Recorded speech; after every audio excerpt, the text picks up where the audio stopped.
¿Te preocupa a ti, como escritora, el hecho de que, por ejemplo, si vas a tocar una temática mexicana, ¿verdad? Y tu obra, bueno, se va a leer obviamente en México, pero se va a leer también fuera. Y aunque tú eres mexicana, americana, mexicana, no sé, cuando vi tu página de Wikipedia dije, es lo opuesto de mexicoamericana, ¿verdad? Es lo contrario. Pero ¿te preocupa, por ejemplo, el dar una visión que no caiga pues ya sabes, en lo tradicional, en estereotipos, en cosas de esas? O sea, ¿cómo?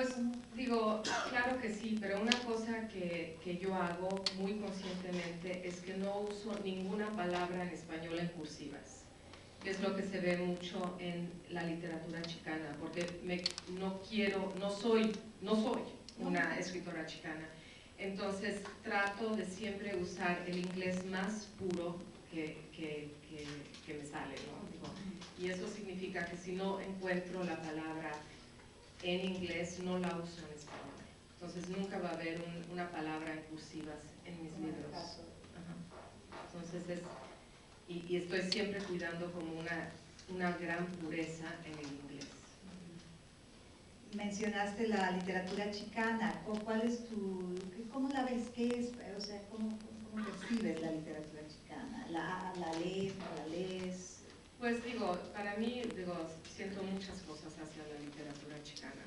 Siento que soy el espejo de eso de alguna manera, aunque en mi caso no está la carga política, porque obviamente la literatura chicana tiene un lado político muy fuerte, muy importante, que uno no puede negar.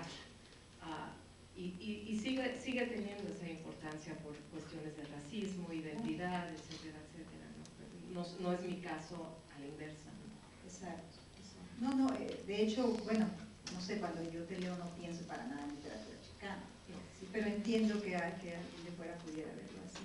No sé, Jennifer, si te gustaría leernos un poco de tu libro, de Lady Di. Y antes de que leas, ¿por qué no nos hablas? Mencionabas algo de la traducción, de alguna anécdota muy graciosa de la traducción al español. No sé si fue de esto, es que se publicó, bueno, ay, gracias.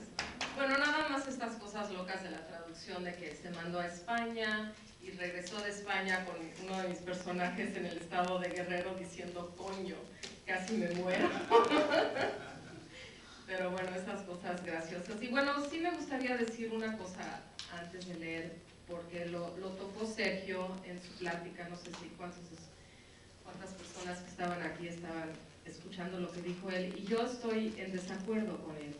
Yo creo que la literatura es mucho más poderosa que el periodismo.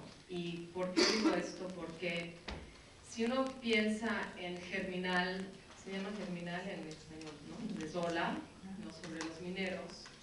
¿Quién se acuerda de qué escribieron los periodistas sobre los mineros? Nadie. Nos acordamos de Zola. Con Dickens, ¿quién se acuerda de qué escribieron en el periódico sobre el abuso de niños en estos lugares, ¿no? Nadie, pero todos nos acordamos de Oliver. ¿Quién se acuerda de que las mujeres no podían tener propiedad por leer un periódico? Nadie, pero todos nos acordamos de Jane Eyre y todos nos acordamos de Pride and Prejudice. Entonces, bueno, Los Miserables de Víctor Hugo, otro caso, ¿no? Entonces yo creo que si uno ve hacia la historia, siempre la novela ha sido mucho más poderosa en cambiar el mundo que el periodismo. Es lo que yo veo, ¿no?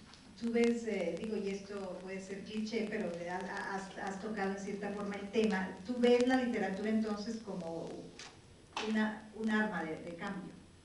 Definitivamente. Sí, yo creo que sí, pero bueno, la historia lo demuestra. Lady Di, que además en inglés no se llama Lady Di. No, para nada. En inglés literalmente serían rezos por los... Se llama, bueno, rezos, oraciones, plegarias por las robadas, algo así.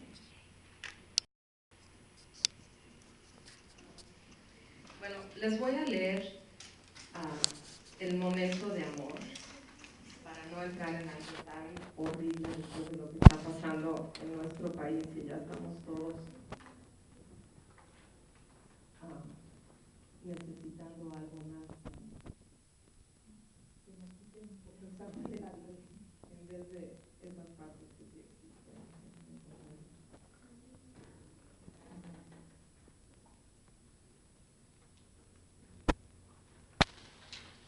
Yo no sé si ustedes creen en el amor a primera vista, pero yo sí.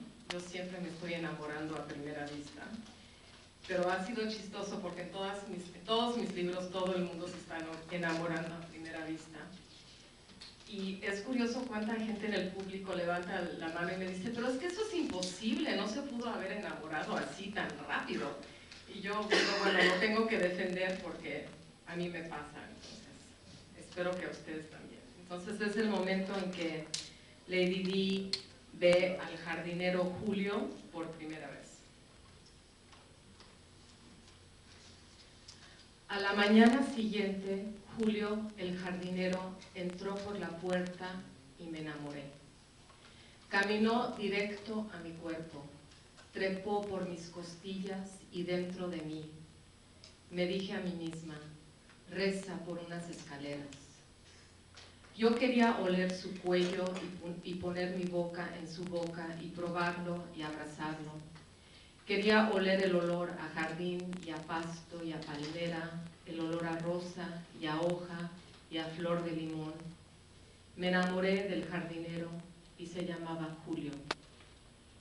Me pasé la mañana siguiéndolo por el jardín. Él podaba, cavaba y cortaba, frotó hojas de limón entre los dedos y las olía, sacó unas cuantas semillas plateadas y planas de su bolsillo trasero y las metió en la tierra. Cortó el pasto con unas tijeras de podar. Después de una hora se fue a traer una escalera del garaje para poder podar la bugambilia rosa que crecía por una pared junto al caballo de bronce de tamaño real. Y bueno, ese es el momento en que lo ven. Y una cosa que sucede en México que es bastante fascinante y terrible es que hay toneladas de propiedades vacías donde la gente no regresa porque han huido o son víctimas de violencia, y esto puede ser en la choza más humilde o una gran mansión en Acapulco. Entonces esta es la gran mansión en Acapulco donde no regresan los patrones. Entonces poco a poco la cocinera y Lady Di, el jardinero, empiezan a tomar la casa y al final de plano ven que no llega nadie y Julio y Lady Di empiezan a vivir en el gran, enorme cuarto que da al mar, donde pueden ver la estatua de bronce del caballo, y donde ella pone el aire acondicionado y se la pasan ahí en la cama. Entonces dice, como yo era una persona que nunca había experimentado el clima frío, me encantaba cerrar las puertas y subirle al aire acondicionado hasta que el cuarto estaba helado. Los dientes me castañaban, parecía que me iban a romper unos con otros. Nunca había sentido esa clase de frío, me encantaba, hasta el dolor me encantaba. Este cuarto es el polo norte, decía Julio. Nunca me pidió que apagara el aire acondicionado. Yo juntaba todas las cobijas que encontraba en la casa y las amontaba en la cama. Nunca había dormido en un cuarto frío bajo cobijas. ¿Y por qué? Es porque creciste en la selva, dijo Julio. Yo crecí cerca del desierto y ahí llega a hacer mucho frío. En la noche, en nuestro iglú acapulqueño, Julio me contó su filosofía. La vida es un lugar loco, descompuesto, alreversado, de sal revuelta con azúcar, donde los ahogados pueden caminar en tierra firme, dijo. Como los grandes forjidos, sé que voy a morir joven. Ni siquiera pienso en la vejez.